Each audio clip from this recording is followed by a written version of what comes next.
Paz do Senhor.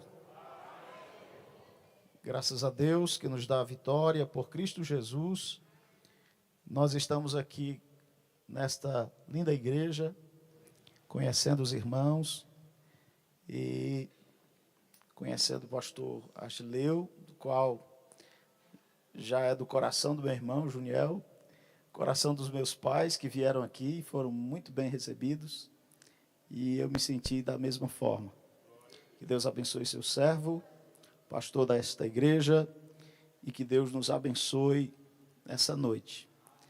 Louvar a Deus pela vida do meu irmão, Juniel, que tem sido abraçado, cuidado, pastoreado nesse lugar de uma maneira maravilhosa. Eu louvo a Deus por isso e me sinto muito feliz, alegre em Deus por tudo que Ele tem feito nesse tempo, aqui nesse lugar, a vida do meu irmão, meus sobrinhos, minha cunhada. Que Deus abençoe vocês grandemente. Amém? Abra sua Bíblia no livro dos Salmos, de número 24. Quero agradecer a confiança por nos facultar esta oportunidade. Sei da responsabilidade, por isso que eu estou mais nervoso do que em todos os outros dias. Eu estou pela primeira vez no altar aqui em Brasília, sendo a sede do nosso país, né? Capital do nosso país. É uma grande oportunidade, um peso também muito grande de poder estar aqui e ministrar a palavra do Senhor. Quantos encontraram, podem dizer amém? Acompanhem. Do Senhor é a terra e a sua plenitude, o mundo e aqueles que nele habitam. Porque ele afundou sobre os mares e afirmou sobre os rios. Quem subirá ao monte do Senhor? Ou quem estará no seu lugar santo? Aquele que é limpo de mãos e puro de coração, que não entrega a sua alma à vaidade, nem jura enganosamente. Este receberá a bênção do Senhor e a justiça do Deus da sua salvação. Esta é a geração daqueles que buscam a tua face, ó Deus de Jacó. Levantai, ó portas, as vossas cabeças, levantai-vos, ó entradas eternas, e entrará o Rei da Glória. Quem é este Rei da Glória? O Senhor forte e poderoso, o Senhor poderoso na guerra.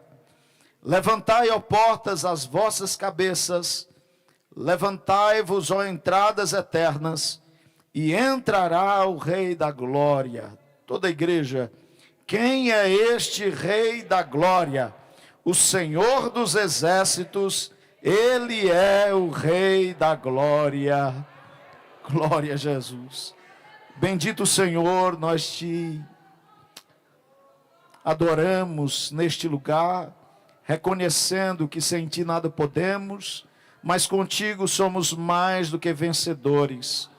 Senhor, trata-nos segundo a tua vontade, conforme a tua inspiração, que a tua presença também seja real nesta palavra que o Senhor tem ministrado ao nosso coração, ao coração desta igreja. Continue abençoando toda a liderança, o ministério, e que a tua boa mão e tua bênção esteja sobre nós. É o que nós te pedimos e te agradecemos e concordamos dizendo amém.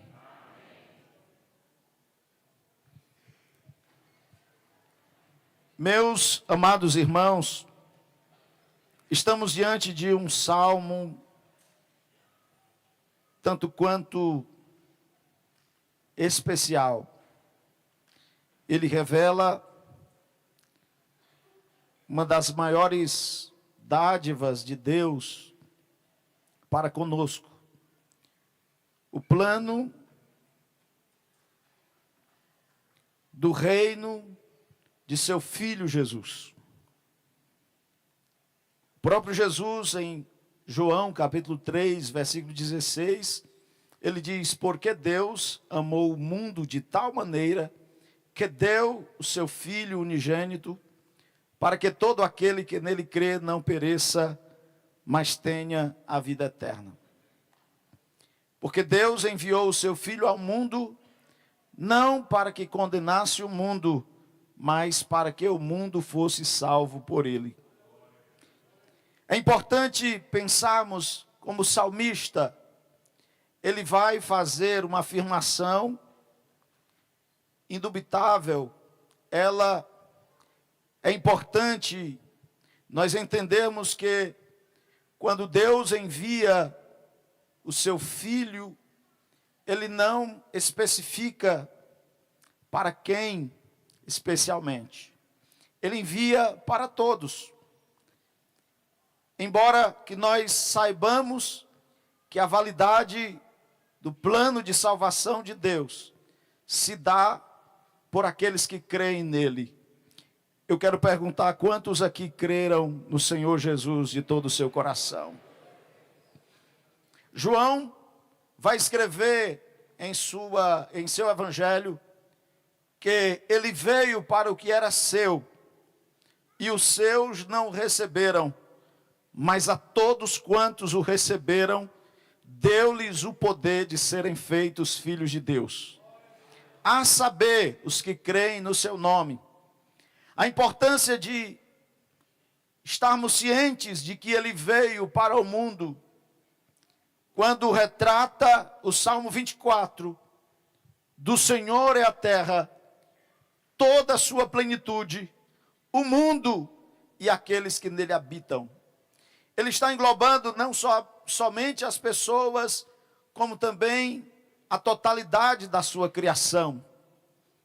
É importante perceber que o Senhor, ao ter o seu plano para nos conquistar novamente para si, ele fez isto de forma plena para nos alcançar e para que todos tivessem a oportunidade de reconhecer que ele nos amou, como disse Paulo, sendo nós ainda pecadores, ele provou o seu amor para conosco. Primeiramente porque ele é o Criador de todas as coisas. Ele ratifica no versículo 2, mas ele intensifica no versículo 3, dizendo: quem subirá ao monte do Senhor? Os salmos, eles não são somente cânticos ou poesias, mas os salmos, eles são profecias profundas e autênticas revelações de Cristo, e especialmente aqui, no capítulo 22, fala do Messias, do sofrimento do Messias. No capítulo 23, vai falar do pastor, dele como nosso Senhor e pastor. E no capítulo 24, vai falar de Jesus como o Rei da Glória. É importante percebermos que há uma conexão e há um caminho, mas no capítulo 24, ele faz o resumo especialmente trazendo para nós a convicção de que ele viria e ele teria suas mãos limpas, ele teria um coração puro e não entregaria a sua alma, não se renderia à vaidade. Este salmo, ele é exclusivo, ele é direto ao Cristo, ao Filho de Deus, ao Messias que havia de vir. Pois nenhum de nós teríamos estas qualidades, atributos, porque de alguma forma, em algum desses contextos, nós não nos aplicamos. Paulo disse que todos pecaram e destituídos estão da glória de Deus. E é importante que percebamos a exclusividade deste rei. É importante também que tenhamos um olhar claro ao que ele transmite para nós. Ele transmite para nós a necessidade de nós atendermos o seu chamado. É importante também entender, no versículo 5 ele diz: este receberá. Ele tem a bênção do Senhor e ele tem também a justiça do Deus da sua salvação. Ele é o que abençoa e ele é também o que nos redime. Ele é o que nos sara e ele é também o que nos dá vida e vida com abundância. Em Jesus nós temos uma vida plena e completa. Nele nós temos a bênção e temos a justiça. Muitas vezes, quando estamos passando por alguma tribulação, alguma angústia, algo que foge do nosso controle, parece que nós não temos a bênção.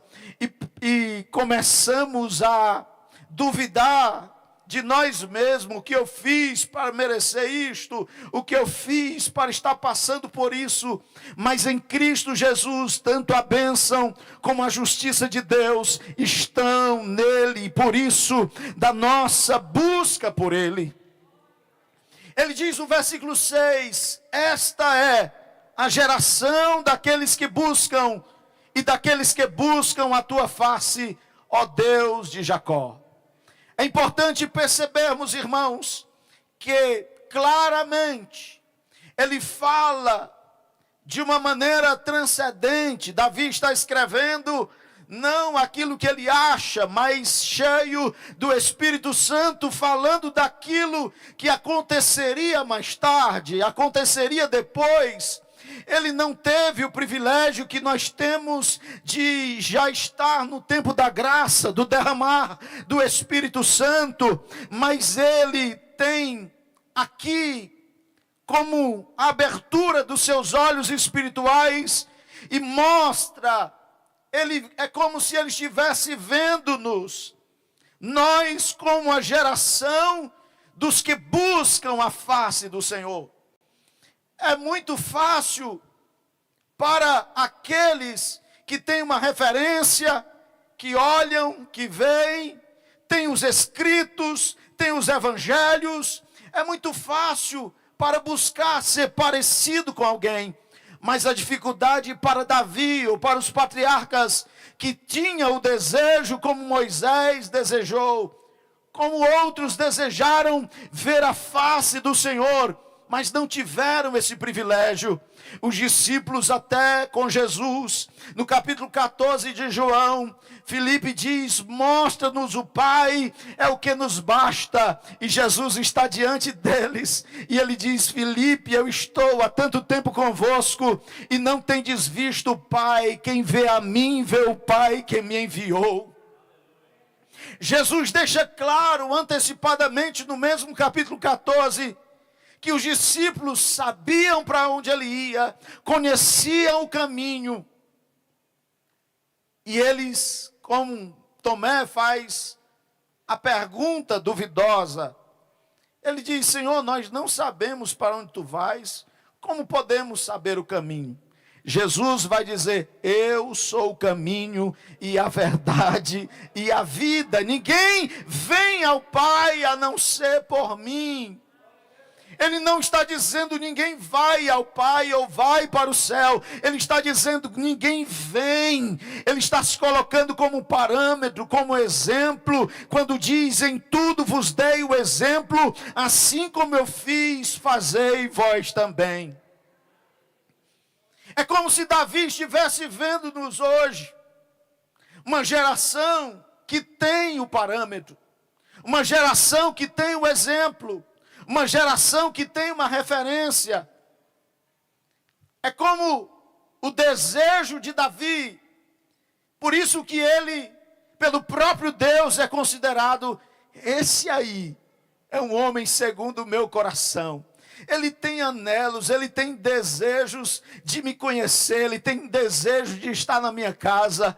Ele é um homem que de alguma forma, ele é um livro aberto. Ele sabe como se quebrantar, como reconhecer a minha glória, a minha presença. E nisso deixamos claro que a geração de Davi, ela não teve o privilégio que nós temos. É como se ele estivesse olhando para nós e dizendo: ei, vocês têm a referência exata de como buscar a face do Senhor e de como resplandecer a face do Senhor, como o exemplo de Moisés, que esteve com Deus no monte, e quando ele desce, o seu rosto resplandecia.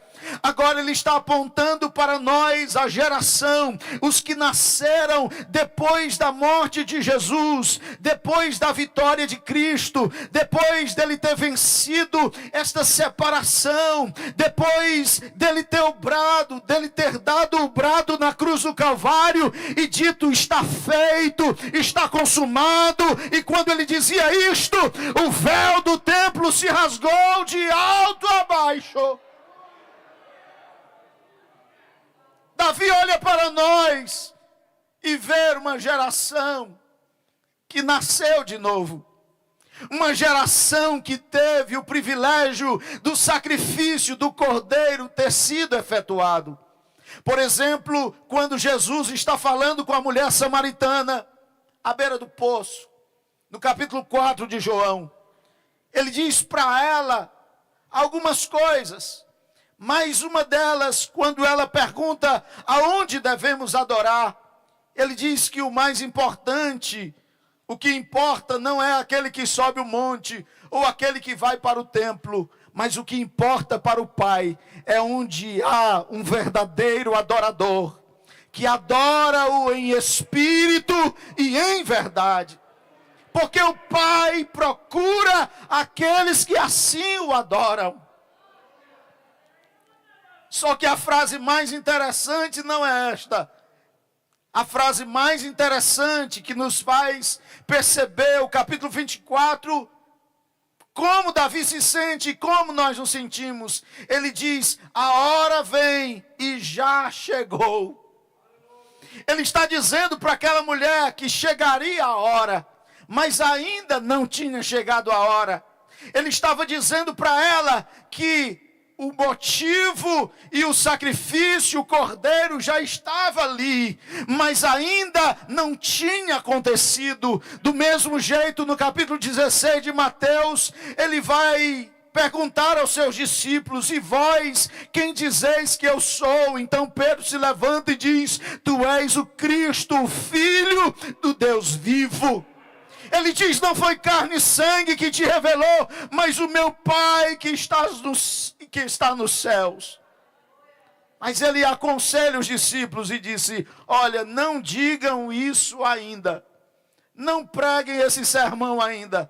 Não evangelizem ainda. Porque é necessário que Filho do Homem padeça, seja rejeitado dos magistrados e anciãos, e seja morto, mas ao terceiro dia ele vai ressuscitar. Aleluia! Pedro começa a repreender Jesus dizendo: não digas isso de ti mesmo, mestre. Tu não vais morrer. É quando Jesus diz para ele: para trás de mim, porque serve-me de escândalo, porque não compreendes as coisas que são de Deus, mas compreende as coisas que são dos homens. Há muitos que se relacionam com Jesus pela emoção, pelo ambiente que está, e nunca verdadeiramente abriu o coração para ter a verdadeira revelação do Cristo, o Filho de Deus. Eu quero te conduzir a esta reflexão, a esta mensagem que o Senhor colocou no meu coração, para dizer que muitos estão aqui dentro, mas ainda de verdade não abriram o coração para Jesus entrar. Talvez abriram o coração para Jesus curar, talvez abriram o coração para Jesus lhe encher de poder, abriram o coração para de alguma forma Jesus lhe dar alegria, Jesus lhe dá contentamento, mas não abriram o coração para que Ele governe-o completamente. Alguns abrem o coração porque gostam do exemplo de Jesus. Mas muitos ainda não abriram o coração para o Rei da Glória. Muitos ainda estão com o coração como que fechado. Por isso, dobrado. Ele está olhando para essa geração e dizendo: essa é a geração. Esses são os que estão nascendo do verdadeiro avivamento. Esses são os que profetizou Joel, que do Espírito do Senhor seria derramado sobre toda a carne. Quantos já receberam desse Espírito aqui? Você pode levantar as suas mãos e dar o melhor glória para Jesus. Nós recebemos desse Espírito e Ele está olhando para nós. Agora nós, não é só o pregador que está cheio do Espírito Santo. Eu costumo dizer que nós estamos em lugares opostos. Eu me preparei para pregar, mas você se preparou para ouvir. É mais difícil ouvir a mensagem do que pregar. Porque muitas vezes nós estamos pregando e falando de algo que já conhecemos. Mas ao ouvir a palavra, Deus está nos constrangendo e nos confrontando para viver o melhor que Ele tem para a nossa vida. Diga para quem está ao seu lado: ainda você não viveu o melhor de Deus. Diga: o melhor de Deus ainda virá sobre a sua vida. Mas a importância disso, quando Jesus dá o brado na cruz do Calvário,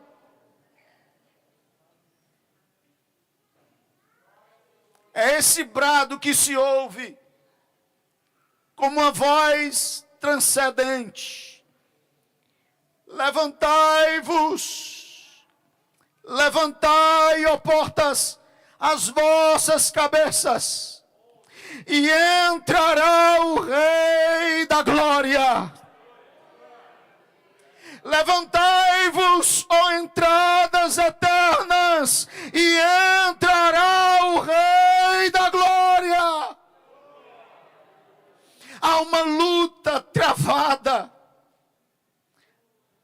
Demônios, seres, eles querem impedir. A Bíblia diz que o Deus deste século cegou o entendimento desta geração, para que eles não vejam, para que eles não compreendam, para que eles não entendam. Mas diante do brado, diante da voz do Espírito que diz: ei, se levantem, as forças, os principados que regem, como a oração de Daniel, o Senhor enviou o anjo Gabriel para lhe trazer a resposta. Mas o príncipe da Pérsia era o principado que regia as regiões celestes, não deixou Gabriel passar. Então o Senhor mandou Miguel, e quando o anjo Gabriel chega para falar com Daniel, ele disse: eu vim desde o primeiro dia, mas o negócio estava difícil lá em cima, foi preciso enviar o reforço, mas pelas tuas palavras eu vim desde o primeiro dia que começou a humilhar-se diante do teu Deus. As tuas palavras, as tuas orações foram ouvidas. Há quanto tempo você não se humilha mais? Há quanto tempo você não se quebranta mais? Existe uma plateia nas igrejas que ela exige dos pregadores, ela exige dos cantores, ela exige da banda, ela exige do pastor, ela exige do ministério, mas ela não se quebranta, ela não se humilha, ela não busca, ela não chora. Olha para quem está ao seu lado com o olho arregalado, diga assim: não é você não, né?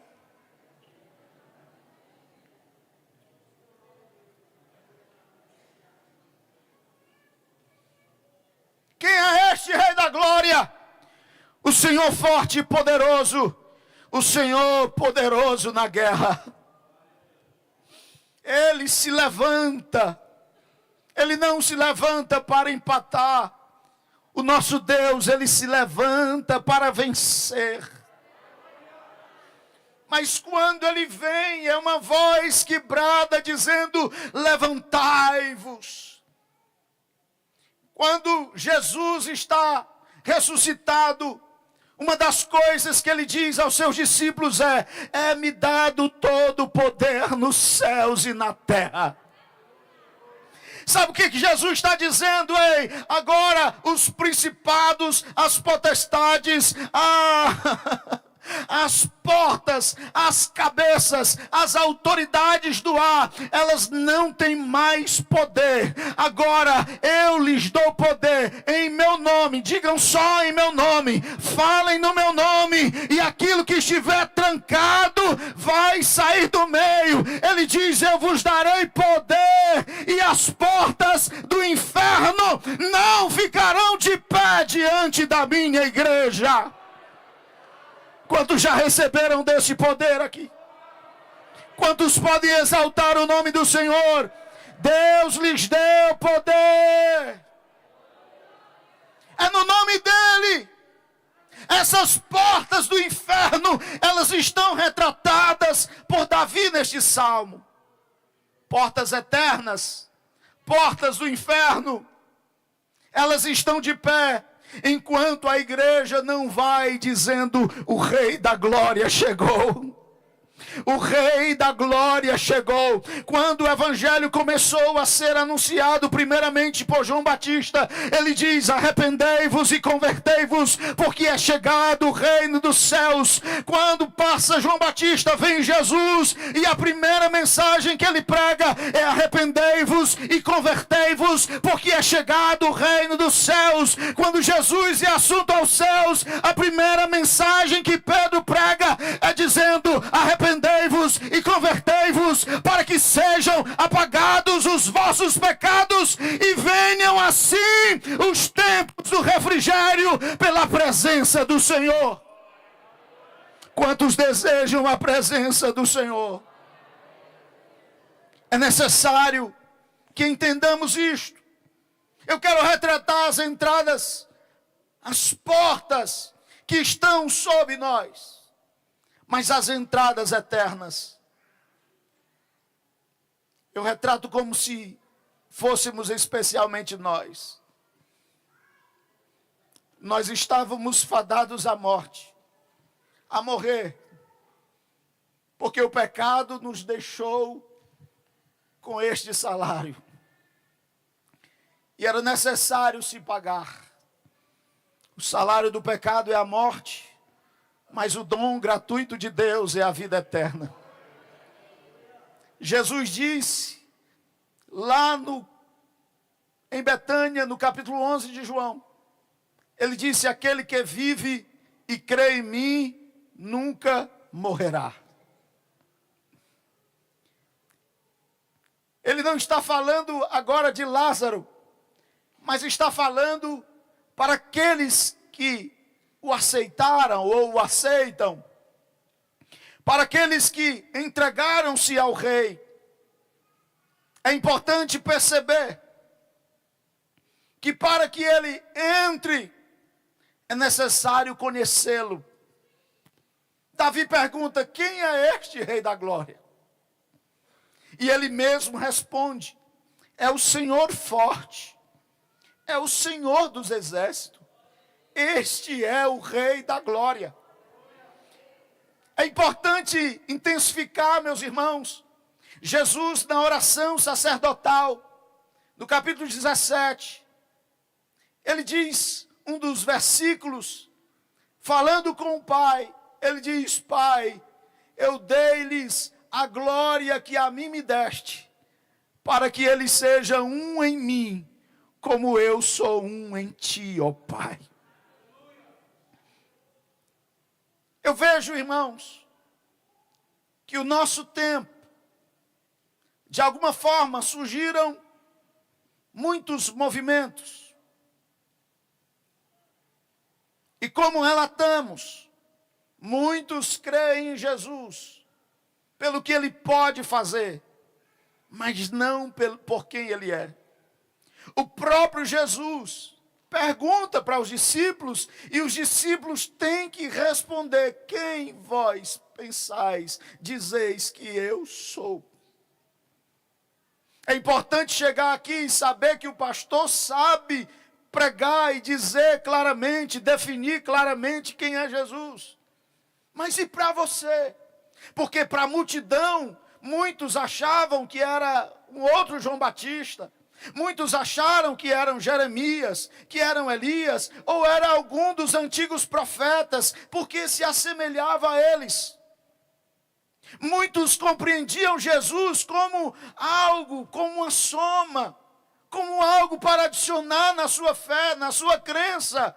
Mas o Senhor não divide a sua glória com ninguém. Eu vim nessa noite aqui dizer que Ele quer ser exclusivo em teu coração. Ele não quer fazer parte da tua crença. Ele não quer fazer parte somente dos teus projetos e planos para você mesmo. Ele quer que você saia do controle da sua vida e o deixe entrar. O brado daqui do Salmo 24 é: abra-se, ó portas eternas, e entrará o Rei da Glória. Abra o seu coração. Quando Salomão escreve Provérbios, ele disse: filho meu, dá-me o teu coração. O Senhor não entra na porta que não se abre. Lembra o que ele diz para a igreja de Laodiceia: eis que estou à porta e bato. Se alguém ouvir a minha voz e abrir a porta, eis que eu entrarei, cearei com ele e ele comigo. Nós estamos vivendo um tempo, meus irmãos, de pessoas querendo viver as mesmas crenças do passado, mas a mesma crença do passado, Jesus não vai descer de novo, Jesus não vai nos dar uma visão da fisionomia dele. Não, nós não buscamos a face até morrer, até ter de alguma forma prejudicar a nossa saúde para buscar: Senhor, eu quero te ver, eu quero te ver, eu quero te ver. Se o que o Senhor quer de nós é que o mundo o veja através de nós. Buscar a face do Senhor aqui não é pedir para vê-lo, é pedir para tê-lo e assim refletir a imagem e semelhança de Deus, que são plenas para aquele que nasceu de novo. Para Nicodemos, que tinha melhor conhecimento do que todos nós aqui, talvez com o máximo de leitura e de informação, e de formação que temos, talvez Nicodemos naquele tempo ainda venceria-nos em algum debate sobre a lei. Ele saberia muito mais do que nós, mas ele foi ter com Jesus de noite, no escuro, para ninguém vê-lo. Ele que era príncipe dos judeus, mas ele reconheceu algo interessante. Olha o que foi que Nicodemos disse: eu reconheço que tu és profeta vindo de Deus. Aí eu faço uma pergunta: Nicodemos, se você descobriu isso, por que você veio no escuro? Por que você não veio de dia? Por que você, se você descobriu isso, por que você não se rende? Jesus vai dizer para ele que era necessário, para ter o reino de Deus, ter uma vida eterna, era necessário nascer de novo. Aí Nicodemos enlouquece. Como assim? Voltar ao ventre da mãe e nascer? Ele vai dizer: não, você precisa nascer da água e do Espírito.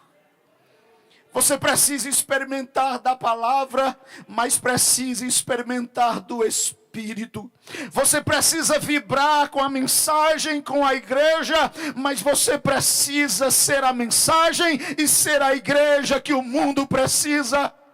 Deus está esperando isso de nós, e por isso que Ele nos deu esta bênção de derramar sobre todos aqueles que quiserem. Agora muitos se banham na presença de Deus, e quando saem nas portas da igreja, já não tem nenhuma gota daquele derramado Espírito. O Senhor quer habitar em você, o Senhor quer reinar em você. O reino de Deus, ele precisa ir para a sua casa. O reino de Deus, ele precisa ir com você para o trabalho. O reino de Deus precisa ser visto por aqueles que estão aqui. Se eu estou aqui e sinto a presença dele, eles verão e saberão que existe um Deus na minha vida.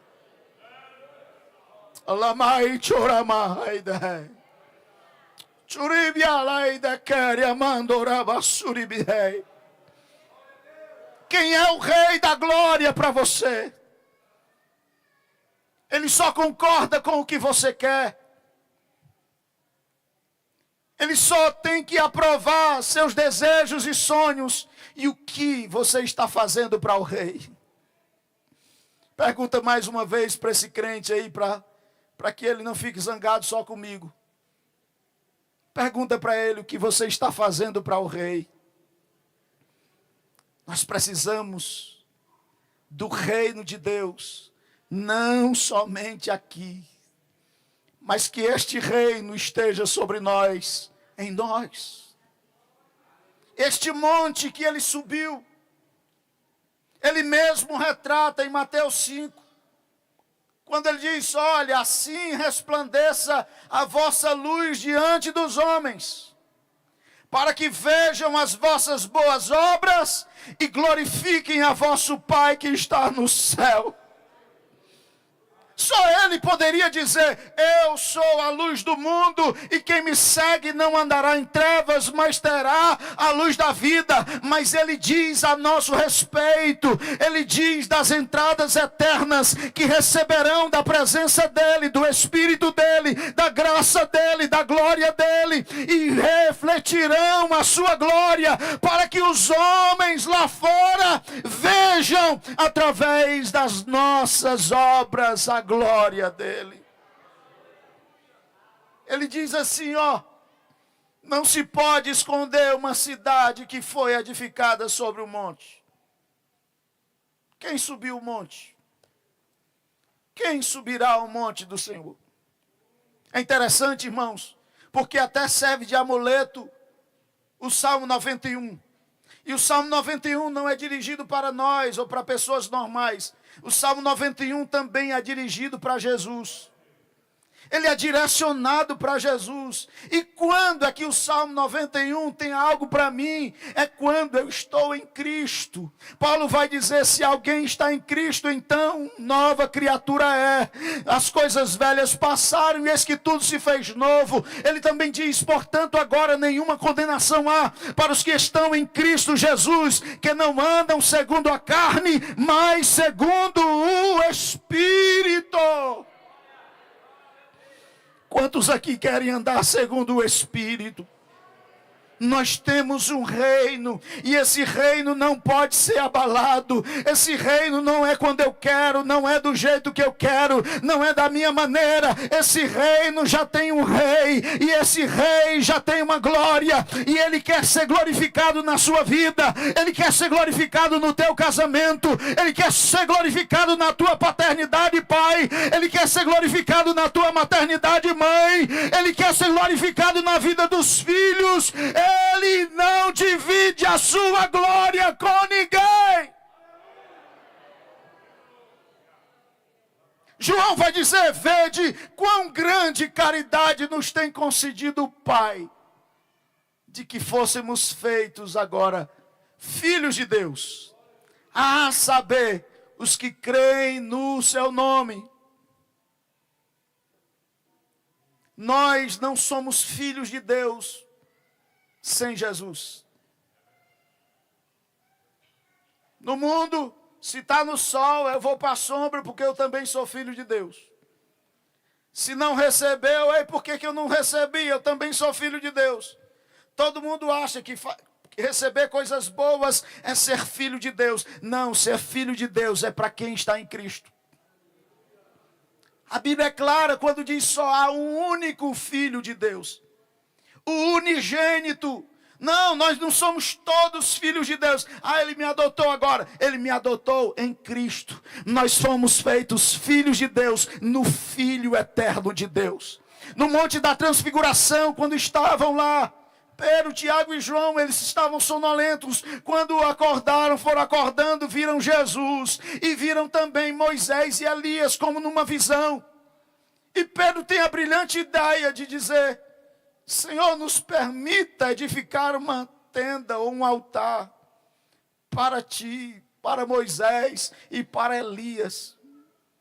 O próprio Deus interrompe a ideia de Pedro e diz: Pedro,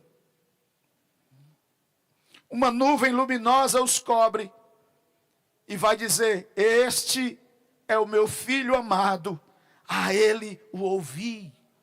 Desaparece Moisés e Elias, um representa a lei, o outro representa os profetas, mas tudo se resume, está centralizado em Cristo, no Rei da Glória. Nós iremos participar da ceia, do pão, do vinho, mas só iremos participar se tivermos nele. No capítulo 6 de João, ele vai estar dizendo: quem não comer a minha carne, quem não beber o meu sangue, não tem parte comigo. E é nesse discurso que a multidão vai saindo, vai indo embora. Mas quando Pedro interrompe dizendo: Senhor, a doutrina está pesada, essa mensagem ninguém está entendendo, então ele diz: vocês querem ir também? Se estão saindo, saiam também.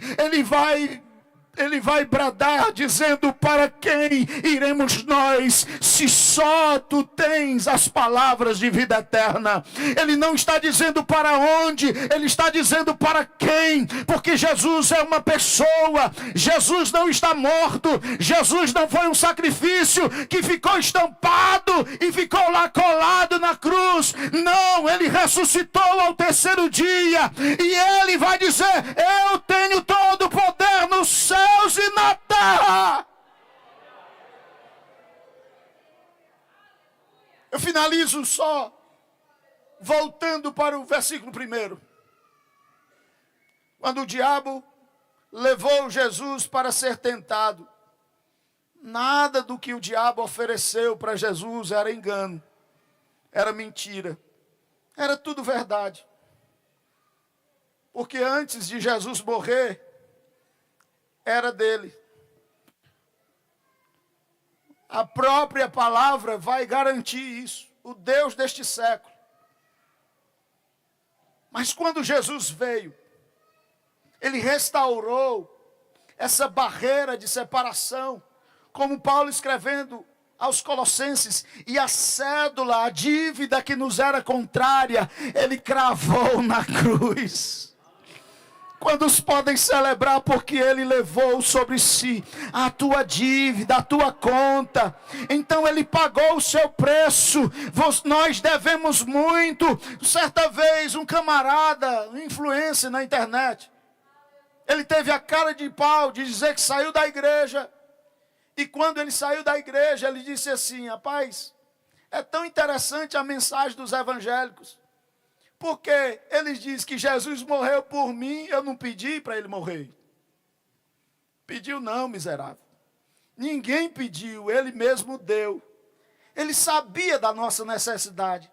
Nós estávamos tão cegos e mortos em ofensas e pecados, porque nenhum de nós pediria: Senhor, me socorre, Senhor, me ajuda, porque nós estávamos cegos. E é por isso que precisa dos que anunciam, precisam dos que são enviados para pregar, precisam daqueles que falam, daqueles que levam a boa semente andando e chorando. É necessário que o evangelho seja pregado, porque ninguém por si só vai buscar o Senhor, vai querer o Senhor.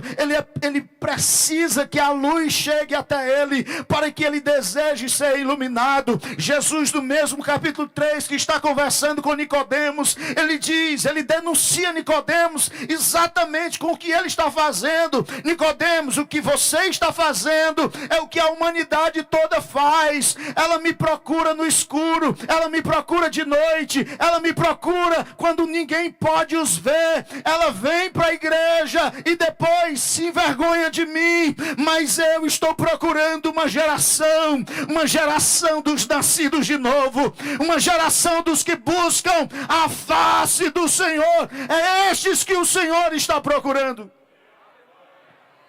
No versículo 19 ele diz: Nicodemos, a condenação do mundo é esta: os homens amaram mais as trevas, mais a noite do que a luz. Não vieram para a luz para que as suas obras não fossem reprovadas. Hoje é o dia de nós nos examinarmos a nós mesmos. O que eu digo sempre para os irmãos: olha, venha para a luz. Quando você vem para a luz, não é você que vai ser reprovado. Não é você que vai ser condenado, porque Jesus deixa claro: eu não vim para condenar, eu vim para salvar. Não para condenar o mundo, mas para que o mundo fosse salvo. Quando você vem para a luz, o que é reprovado são as suas obras.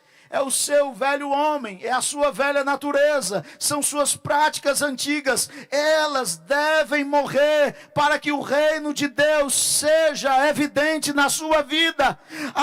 Estar na igreja, aceitar Jesus sem mudança, sem arrependimento, sem conversão, sem uma vida plena, cheia do Espírito Santo. Ei, eu não queria isso. Um pastor que nos antecedeu há uns anos atrás, lá na cidade de Tabuleiro, pastor Aziléu, que ele disse: olha, se não houvesse o céu para a gente ir depois daqui, eu já ficaria satisfeito, porque é bom demais ser crente. A presença maravilhosa, os irmãos, a bênção de Deus, é tão bom estar aqui. Mas Ele não nos prometeu só isso, não. Nós não devemos esperar em Cristo só nessa vida, porque nós iríamos desmerecer o sacrifício dEle. Nós precisamos valorizar o sacrifício de Jesus. Nós precisamos valorizar a pregação, a mensagem, a doutrina e levá-la conosco, colocá-la em prática. Não é sempre estar aqui para ouvir, é sempre estar lá para colocar em prática aquilo que o Senhor está dizendo. E quem tem ouvidos, ouça o que o Espírito diz às igrejas. A geração que se abre, a geração que está rendida ao Senhor, a geração que tem convicção da sua salvação, não pela placa da igreja, mas pela convicção de que o reino de Deus, Ele chegou ao seu coração. Capítulo 2 de 1 Coríntios. Paulo vai falar sobre os crentes espirituais. Vai falar sobre aqueles que têm a mente de Cristo. No capítulo 2, ele não está falando do céu, quando ele diz: aquilo que o olho não viu, o ouvido não ouviu, e não subiu ao coração, é o que Deus tem preparado para aqueles que o amam. Paulo está dizendo sobre aqueles que verdadeiramente pensam com o Espírito de Deus, com aqueles que realmente abriram o coração. E Davi vai dizer: um coração quebrantado Ele não desprezará. Ele quer ser templo e morada. Ele quer nos fazer templo e morada dele. Ele quer que a sua glória seja conhecida.